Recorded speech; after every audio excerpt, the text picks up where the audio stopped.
সাধারণ মানুষ জামায়াত ইসলামীকে কেন ভোট দিবে? দেখেন, মানুষের মধ্যে যে পরিবর্তন হচ্ছে সেই পরিবর্তনের অন্যতম কারণ হচ্ছে, আপনি ধরেন জুলাই যোদ্ধাদের কথা বলেন। জুলাই যোদ্ধারা যারা শহীদ হয়েছেন, যারা জীবন দিয়েছেন, যারা আহত হয়েছেন, তারা ডেফিনেটলি একটি নতুন বাংলাদেশের জন্য জীবন দিয়েছেন, আহত হয়েছেন।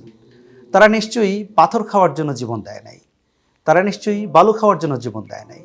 তারা জীবন দিয়েছে একটা নতুন বাংলাদেশের জন্য।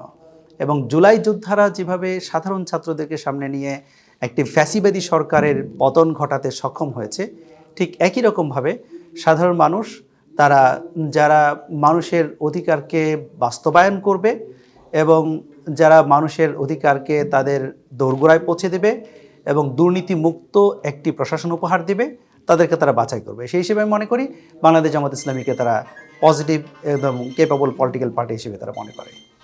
আপনি কি মনে করেন নির্বাচন সুষ্ঠু হবে? আর সুষ্ঠু নির্বাচন হলে আপনারা কি বিজয়ী হবেন? আমি মনে করি নির্বাচন সুষ্ঠু হবে। কারণ হচ্ছে, পেশি শক্তির রাজনীতি বাংলাদেশ থেকে শেষ হয়ে গেছে বলে মনে করি। পেশি শক্তির রাজনীতি করেছে বিগত ফ্যাসিস্ট সরকার, কিন্তু পেশি শক্তির রাজনীতি করে আলটিমেটলি যে তার পরিস্থিতিটা কি হয়, তার পরিণামটা কি হয়, এইটা দেশের সমস্ত মানুষরাই দেখেছেন, সমস্ত পলিটিক্যাল পার্টি দেখেছেন। এই জন্য আমি মনে করি যে এবার পেশি শক্তির কোনো প্রদর্শন হবে না, ইতিবাচক হবে এবং সুষ্ঠু নির্বাচন হবে। আমাদের যে অন্তর্বর্তীকালীন সরকার, তারাও অত্যন্ত সিরিয়াস, আমাদের আইন শৃঙ্খলা রক্ষাকারী বাহিনী তারাও সিরিয়াস।